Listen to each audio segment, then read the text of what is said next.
सभी पत्रकार साथियों को नमस्कार। आज माननीय चुनाव आयोग के द्वारा 5 राज्यों में आगामी चुनाव को लेकर तारीखों का ऐलान हुआ है और आज से ही आचार संहिता को लागू कर दिया गया है।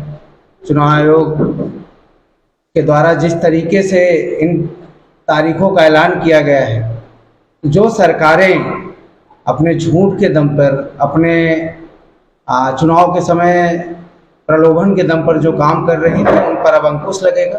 क्योंकि सरकारों का काम है पूरे 5 साल काम करना, जनता के लिए काम करना। जो शपथ लेते हैं उस शपथ को याद रखना, लेकिन उस शपथ को भूलकर पिछले लंबे समय वो अपने नेताओं की जेब भरते हैं, बाकी चीज़ें करते हैं और आखिरी में प्रलोभन देकर वोट को अपनी ओर खींचने का प्रयास करते हैं।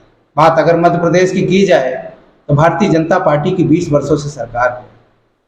लगभग 20 वर्ष हो गए और कोई बच्चा जन्म लेता है तो वो कॉलेज में पहुंच जाता है, समझिए एक पीढ़ी का पूरा राज है। लेकिन इस दौरान जनता ने इनको मौका तो खूब दिया। यहाँ के किसानों ने वोट किया, युवाओं ने वोट किया, माताएं बहनों ने वोट किया, सबने वोट किया। लेकिन जनता को देने के नाम पर ना तो ये ठीक से विद्यालय दे पाए, ना तो अस्पताल दे पाए, ना किसानों को उनके हक दे पाए, ना युवाओं को रोजगार। आप यूं कहें कि समाज का हर वर्ग और हर क्षेत्र इस प्रदेश का कहीं ना कहीं भारतीय जनता पार्टी के शासनकाल में पीड़ित या परेशान रहा है। आप अगर बात करें इनके शासनकाल को याद करें तो इस शासनकाल में ऐसी कई घटनाएं घटी जो जनता शायद ही भूल पाए। चाहे वो व्यापम जैसे घोटाले हों और जिनकी लिस्ट लगातार बनती जा रही है। अभी भी कभी नर्सिंग का घोटाला हो जाता है, कभी मिड डे मील का घोटाला हो जाता है, कभी पोषण आहार का घोटाला हो जाता है। ये लिस्ट अभी बनती ही जा रही, चली आ रही थी, तो उस पर अंकुश लगा है। हमने देखा कि किसान भाइयों पे इसी भाजपा सरकार के काल में गोलियां भी चली, आत्महत्याएं भी देखने को मिली। युवा जब रोजगार मांगने भोपाल आते हैं तो उन पे डंडे बरसते हैं, इंदौर पे डंडे बरसते हैं। महिला अत्याचार के मामले में ये प्रदेश कई वर्षों से नेशनल क्राइम रिकॉर्ड ब्यूरो के आंकड़ों में नंबर 1 पे आता जा रहा है। कुपोषण के मामले लगातार बढ़ते जा रहे हैं, अपोषण आहार पे घोटाला होता। तो ऐसी कई घटनाएं प्रदेश के अंदर आप देखने को मिली इनके शासनकाल में। मैं समझता हूं उस पर अंकुश लगेगी और चुनाव आयोग ने इस ताबूत पे कील ठोकने का काम किया है। और जो तारीख चुनाव की डिक्लेयर हुई है 17 तारीख मध्य प्रदेश में, तो प्रदेश की जनता भी इंतजार कर रही है कि इनके झूठे वादों से, इनके जुमलों से उसको मुक्ति चाहिए।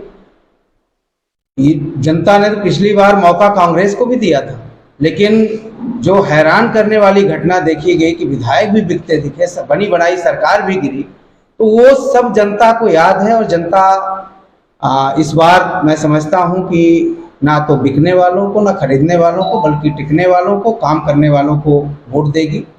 आम आदमी पार्टी का प्रयास है कि हम पूरे प्रदेश में अपने जो काम का मॉडल है, काम की राजनीति है, उसको लेके जाएं। अरविंद केजरीवाल जी ने, जो हमारे पार्टी के राष्ट्रीय अध्यक्ष हैं और पार्टी के मुखिया हैं, उन्होंने 10 गारंटी दी है। उन गारंटियों को हमारे कार्यकर्ता डोर टू डोर लेके जा रहे हैं। जनता का सहयोग मिल रहा है, साथ मिल रहा है। कई जगहों से ऐसी खबरें आ रही हैं कि जनता अपने आप घरों से निकल के साथ चलने को तैयार है। तो ऐसी स्थिति में हमारा प्रयास है कि हम जनता के सामने ठोस और मजबूत विकल्प रखें और जो कहें वो करके दिखाएं। जनता, मैं समझता हूं कि बदलाव के लिए इंतजार कर रही है और उस बदलाव को 23 के चुनाव में, जो 17 तारीख के वोटिंग का दिन होगा, जनता एक त्यौहार के रूप में, चूंकि चुनाव एक त्यौहार होता है, उत्सव होता है लोकतंत्र का, उस उत्सव के दिन अपने जो उनके हक अधिकार हैं, उन हक अधिकार का प्रयोग करेगी और सही लोगों को, सही काम करने वालों को मौका देगी। आम आदमी पार्टी मध्य प्रदेश के अंदर जो कहेगी वो करके दिखाएगी। दिल्ली जैसे शिक्षा, स्वास्थ्य, बिजली, पानी, सड़क, किसानों को फसल के दाम, ऐसे जो वादे हम करेंगे, एक एक वादा पूरा करके दिखाएंगे। आपके माध्यम से मैं ये भी कहना चाहूँगा कि चुनाव आयोग ने जो गाइडलाइंस दी हैं, चाहे सत्ता में आज तक खूब पैसा कमा लिया हो भारतीय जनता पार्टी के नेताओं ने, या सत्ता में रहते हुए ये खूब बड़े हो गए हों, लेकिन आचार संहिता लग गई है, कानून सबके लिए एक समान है। तो उम्मीद करता हूं कि कानून का पालन होगा, और अपील करता हूं आपके माध्यम से चुनाव आयोग से और प्रशासन से भी कि सबको एक नज़रों से देखा जाए और जनता के सामने सबकी एक समान जो कानून व्यवस्था के आधार पर प्रचार प्रसार की प्रक्रिया चले, जिससे लोकतंत्र को मजबूती मिल सके, सही लोगों को जनता चुन सके। आपके चैनल के माध्यम से इस अपील को करते हुए मैं आप सबका बहुत बहुत धन्यवाद देता हूँ।